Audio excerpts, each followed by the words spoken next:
Cleveland Browns. This might be evergreen, but throughout this coaching process of firing Kevin Stefanski and then searching for the new head coach, a lot of folks are wondering, what the hell are the Browns doing? Just don't call him dysfunctional. That's what Jimmy Haslam said. He has a problem with this building being dysfunctional. Now, when you hire a head coach, when that head coach is highly successful in advance or the fan base is genuinely excited about that head coach coming, season tickets spike and things like that, you don't normally hear the phrase, we're just not trying to win a press conference, if they're not excited about the coach. And that's what I'm hearing from some diehard Cleveland Brown fans with the hiring of Todd Monken. When Browns fans were getting sick and tired of what was going on with Stefanski, I don't think they thought the guy that they're going to hire is the current offensive coordinator in Baltimore. But they're going to get him. Now, just like I did the other day when they hired Joe Brady in Buffalo, let's talk about who Todd Monken is. And what he is a real deal football coach who's been at it in one way or another since 1989. Okay? This man's in his late 50s. And you see him on the screen there with a Browns logo on his sweatshirt. That's not AI. That's him as the offensive coordinator of the Cleveland Browns in 2018 after spending a lot of time in college. He spent 4 seasons as a wide receiver coach in Jacksonville, most notably in 2007 for a Jack Del Rio coach team that made the divisional round. Then he went to Oklahoma State, where he was an offensive coordinator. Southern Miss made him their head coach for 3 seasons. He left there to be the Bucs OC and wide receivers coach. He was an OC in 2018 before the Browns hired him as their OC. He left there to go to Georgia, where he was the OC and quarterbacks coach for not 1 but 2 national champion teams. And when the Ravens looked for somebody to take Lamar to the next level, they hired him. And we all know they never made it to the Super Bowl, but Lamar had some terrific seasons. It's just nobody was thinking in Cleveland, let's go get Todd Monken. Let's try and go shoot the moon. Let's try and get some big name if we can. Or let's even, maybe get some young coordinator who could be the next McVay, or we'll just stick with Jim Schwartz, who clearly wanted the job. He wanted the gig. Yeah. So, and in terms of squaring the circle, we'll find out. By the way, his cousin is the current head coach at Army, Jeff Monken. So this is like a no-nonsense guy who's going to come in and dial up an offense for who? We don't know. Is it Deshaun Watson? Probably. This is that guy. And, anyone who thought that whoever they hire on the offensive side of the ball, they'll just keep Jim Schwartz. He'll just be the guy who's going to stay in charge of the defense and kind of split these two and have 2 sort of co-head coaches. But one guy who definitely doesn't appear to have bought into that is Jim Schwartz. Tom Pelissero reporting after the Browns informed Schwartz this morning they were passing him over to hire Todd Monken. Schwartz was visibly upset, said goodbyes in the building, and told other coaches he's not coming back. He's under contract and Cleveland wants to retain him, but his future is now unclear. Adding the 49ers, among others, would likely have interest if and when he becomes available. Schwartz was in the Browns facility the last couple of days in anticipation of being named the head coach. But he'd already told people that if he were passed over, he wasn't staying. But the Browns do have contractual control on him. What are they going to do now? They got to use a phrase of a guy who used to coach in that division, you want volunteers, not hostages. Right. And, if Monken is like, I want you to be my defensive coordinator, let's sit down and somehow, some way, he can keep him, that would be great. Maybe not for Schwartz if this thing goes sideways, which it could possibly go sideways. And if you think this sounds dysfunctional, or to use a phrase, messed up,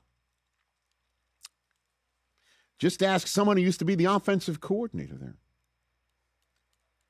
This is an article that's been making the rounds today with Todd Monken's hiring. From The Athletic, in 2019, Zach Jackson, quoting the article, speaking of disgruntled offensive coordinators, Todd Monken's one season with the Browns was a disaster.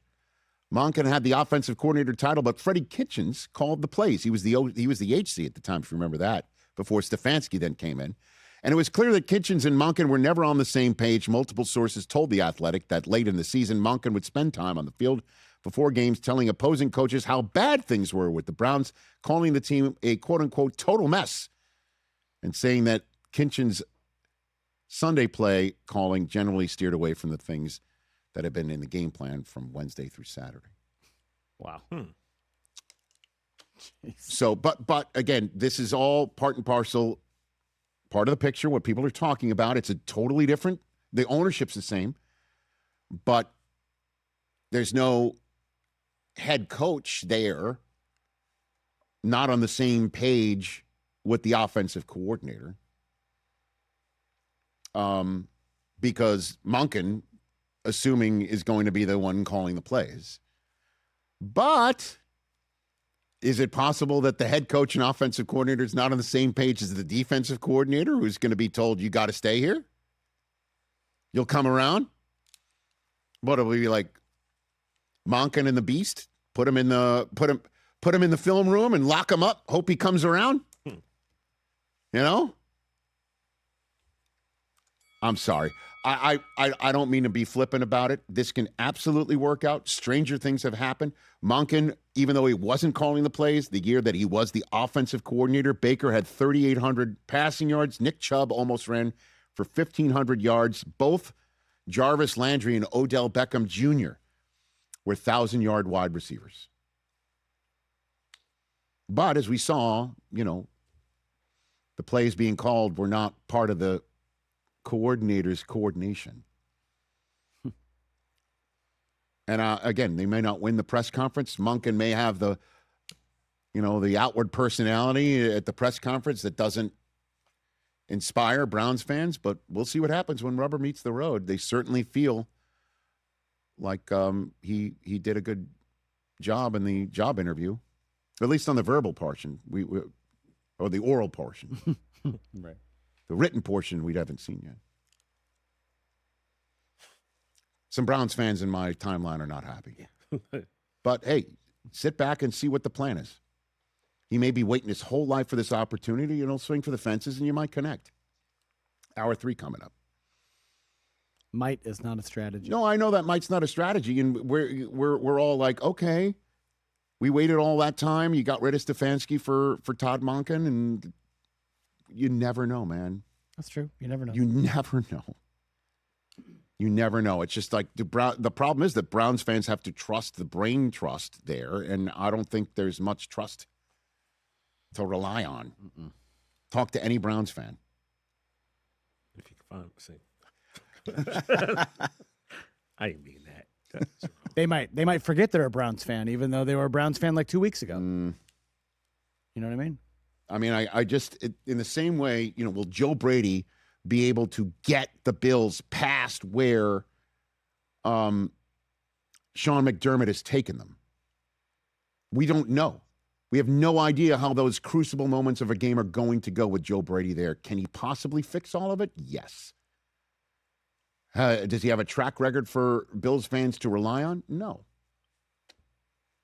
So someone from the outside looking in, it seems to me that this is almost like the Bear, right, Rockman? If Carmy, you want to change your restaurant and Carmy's your chef, so you fire him and you bring in Richie and make him the head chef. It's like it's the same thing almost. I don't know. Yeah. We don't know. Again, he may have been waiting his entire life for this sort of thing, and his PowerPoint presentation and his essays blew him away. And we'll see what he does with a talented young roster. Just who's the quarterback? Quarterback. And it's going to be Deshaun Watson, I really believe. Probably. And then we'll see what happens moving forward. But ask any Georgia fan what he did down there, man. Yeah, they were nice. They won 2 championships. That's right. And if he can bring like a Kirby Smart sort of, Jeff Monken approach and the players buy into it, then maybe they all row in the same direction. But if you wanted Jim Schwartz there, this was not the way to do it, apparently. And then that will be dramatic moving forward. And how many other teams have a coach hiring where we're wondering just the drama moving forward, how that's going to play out? The Browns appear to be the only one right now. Hey, you made it all the way to the end. Thanks for that. Check us out every single day streaming live on Disney Plus and the ESPN app 12 to 3 Eastern.